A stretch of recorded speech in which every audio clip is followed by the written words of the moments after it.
Tomatoes நல்லா boil ஆகிடுச்சு. So அந்த பாயில்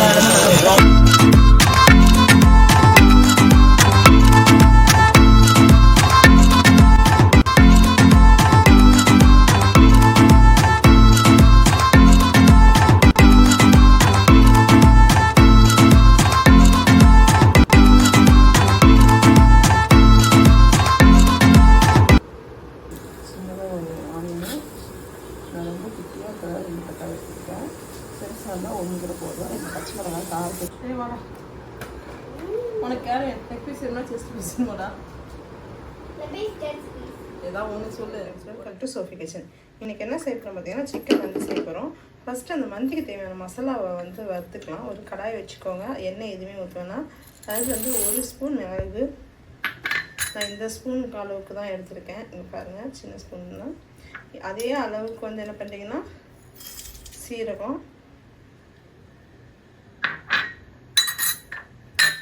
இது கூட வந்து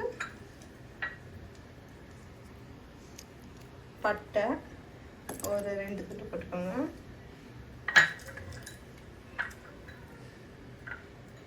இது கூட வந்து ஜாதி பத்திரி ஒரு சின்னதாக ஒரு 3 துண்டு. அப்புறமேலு வந்து ஏலக்காய் 5 ஏலக்காய். கிராம்பு வந்து ஒரு எத்தனை கிராம்பு சேர்த்துக்கிறீங்கன்னா ஒரு 10 கிராம்பு சேர்த்துக்கோங்க. இது கூடயே வந்து என்ன பண்ணுறீங்கன்னா, தனியா வந்து தனியா மட்டும் 2 ஸ்பூன் சேர்த்துக்கோங்க. வேறு எல்லாமே 1 ஸ்பூன் தான். இது வந்து நல்லா வாசம் வர வரைக்கும் கொஞ்சம் வறுத்துக்கோங்க. சிம்மில் வச்சுக்கோங்க, வேகமாக வைக்க வேண்டாம். எந்த எண்ணெய் எதுவும் ஊற்றாமலே அப்படியே வந்து சிம்லேயே வச்சு வறுத்து எடுத்துக்கோங்க. இப்போ பாருங்கள், லைட்டாக அந்த கலரே சேஞ்ச் ஆகிருக்கும். உங்களுக்கு தெரியுதா? இந்த பட்டு பட்டுன்னு வெடிக்கிற மாதிரி சவுண்ட் கேட்கும். இப்போ அந்த 2 நிமிஷத்தில் வந்து எல்லாமே ரெடி ஆகிடும். உங்களுக்கு தெரியும்னு நினைக்கிறேன். அந்த பட்டு வெடிக்கும். இப்போ இதை எடுத்து என்ன பண்ணுறீங்கன்னா, ஆற வச்சுருங்க. ஆற வச்சு இதை வந்து மிக்ஸி ஜாரில் போட்டு பொடி பண்ணி வச்சுக்கலாம். இப்போ நம்ம மக்களை வறுத்தோம்னா அதை அரைச்சி வச்சுருக்கோம் பாருங்கள், நைஸாக அரைச்சி வச்சிடணும். இப்போ இதையும் வந்து என்ன பண்ணிட்டோம்னா, நம்ம இதில் போட்டு வளர்க்க ஸ்டவ்வில் ஒரு கடாயை வச்சுட்டு எண்ணெய் ஊற்றிக்கோங்க. அந்த வெங்காயம்லாம் வதங்க அளவு இந்த எண்ணெயிலேயே வந்து என்ன பண்ணுறீங்கன்னா, 2 பிரியாணி இலை, 2 பச்சை மிளகாய், அப்புறமே ஒரு 10 பல்லு பூண்டை வந்து சின்ன சின்னதாக நான் கட் பண்ணி வச்சுருக்கேன். அதையும் போட்டுக்கோங்க. இது கூடயே வந்து மீடியம் சைஸ், நல்லா பெரிய வெங்காயமாக இருந்தால் 1 வெங்காயம் போதும். சின்ன வெங்காயமாக இருக்குல்ல, ரொம்ப சின்ன, அதுவாக இருந்தால் 2 போட்டுக்கோங்க. நான் 1 வெங்காயம் தான் கட் பண்ணியிருக்கேன். இது வந்து 1/2 கிலோ கறிக்கு.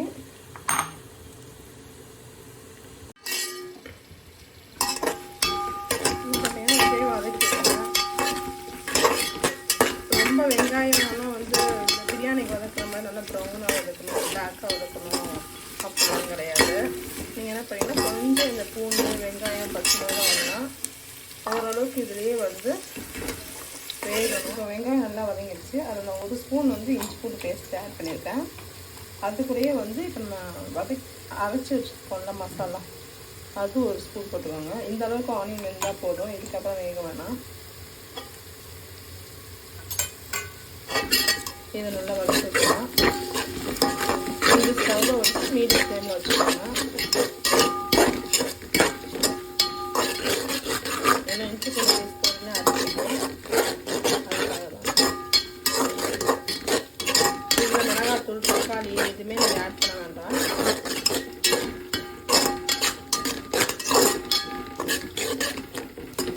ஒரு நிமிஷம் நல்லா கப்பில் இருக்க பெரிய கப் இருக்கு பார்த்தீங்கன்னா, 50 கப், அது 2 கப் தான் நான் அரிசி எடுத்துக்கேன்.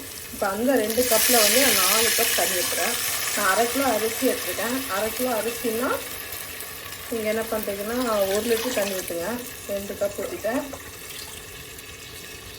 3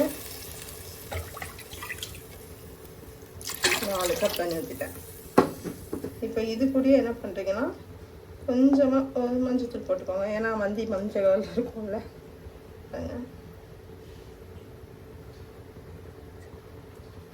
நான் இந்த சின்ன ஸ்பூனில் தான் 1 ஸ்பூன் போட்டிருக்கேன். இந்த மந்திக்கு தேவையான அளவுக்கு உப்பு போட்டுக்கலாம். உப்பு பார்த்து போட்டுக்கோங்க. அப்புறமே இது கூட வந்து இந்த ட்ரை லெமன் இருக்குல்ல, இது ஒன்று போட்டுக்கோங்க. இது வந்து செஸ்ட் பீஸ் இந்த மாதிரி நான் கட் பண்ணி வாங்கியிருக்கேன். ஃபுல் கோழி.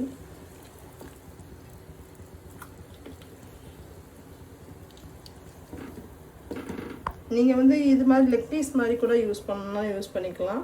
உங்கள் இஷ்டம், உங்கள் எந்த மாதிரி யூஸ் பண்ணிக்கிறீங்க. நான் வந்து ஒரு 4 இது அப்படியே யூஸ் பண்ணுறேன்.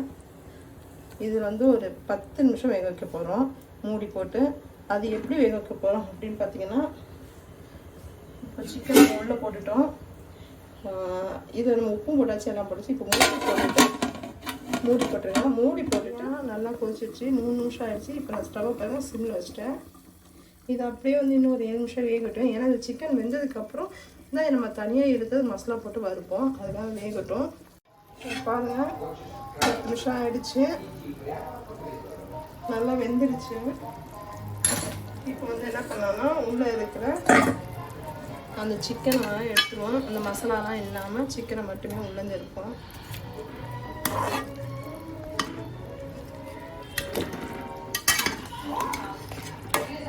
லெமன் உள்ளே இருக்கட்டும். எல்லா சிக்கனும் எப்படி வெந்திருக்குன்னு பாருங்க. இப்போ இந்த சிக்கனில் வந்து நம்ம தண்ணியை வச்சுக்கலாம். இப்போ இந்த தண்ணிக்குள்ளே வந்து நமக்கு வந்து ரைஸ் போடலாம். எல்லாம் நம்ம அடித்து எடுத்துட்டேன். இதை அப்படியே வந்து நம்ம என்ன பண்ண போகிறோம்னா, இந்த மந்திக்குள்ளே சேர்த்துடலாம். தண்ணி சுத்தமாக இல்லாமல் வச்சுக்கோங்க. தண்ணி அப்புறம் அதிகமாகிடும்.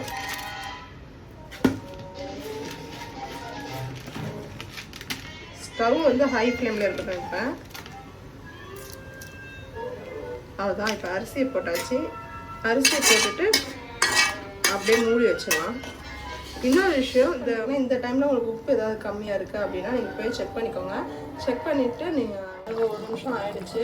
நல்லா கொதிக்கட்டும்.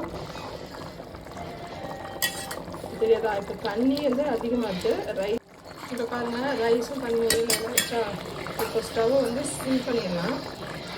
சிம் பண்ணிவிட்டு என்ன எடுத்து வச்சுக்கணும் பார்த்தீங்கன்னா, நம்ம ஏற்கனவே வந்து அரைச்ச மசாலா பொடி, கொஞ்சமாக மஞ்சத்தூள், 1 ஸ்பூன் இஞ்சி பூண்டு பேஸ்ட்டு, கொஞ்சமாக உப்பு. ஏற்கனவே நம்ம அந்த உப்பு சேர்த்துருக்கோம் மந்தி கிரேவிக்குள்ளே. ஸோ சிக்கன் வந்து அதில் வேக வச்சதுனால அதில் உப்பு ஏற்கனவே நல்லா உள்ளே போயிருக்கும். அவ்வளோதான். இப்போ இதை மிக்ஸ் பண்ணுறதுக்கு எண்ணெய் சேர்த்துக்கோங்க. இது கூட வந்து நீங்கள் இது சேர்க்க வேண்டாம், தண்ணி சேர்த்து மிக்ஸ் பண்ண வேண்டாம். எண்ணெய் சேர்த்துங்க. எண்ணெய் அப்படியே சிக்கன்லேயே மசாலா போட்டாச்சு. இப்போ வந்து ஒரு பேன் நல்லா சுற்றிச்சு. இப்போ வச்சுருவோம்.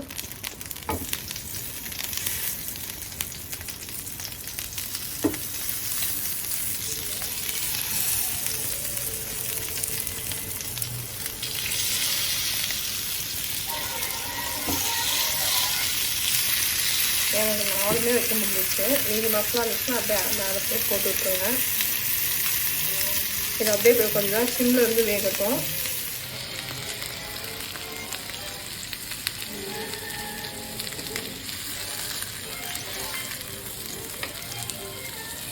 நம்ம ஏற்கனவே வேக வச்சு வெந்துச்சான்னு பார்ப்போம். சூப்பராக வந்துருக்குன்னு நினைக்கிறேன். அடி பிடிக்கல, இன்னும் ரெடியாக இருக்கு. இந்த பாருங்க எவ்வளோ அழகாக வெந்துருச்சுன்னு சொல்லிட்டு ஃபுல்லாக 4 பீஸும் வெந்துருச்சு. இதை எடுத்து ஒரு பவுலில் வச்சுக்கலாம்.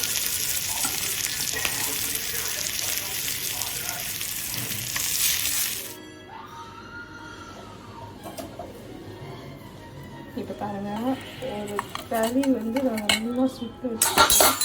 இப்போ இதை வச்சுட்டு இதில் ஒரு பட்டர் ஆயில் ஏதோ வந்து போட்டுட்டு மூடி வச்சுருங்க. அவ்வளோதான். இப்போ அப்படியே இருக்கட்டும்.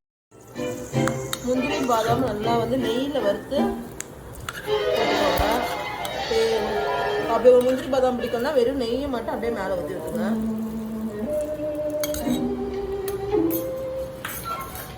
இதுக்கப்புறம் நான் சிக்கன்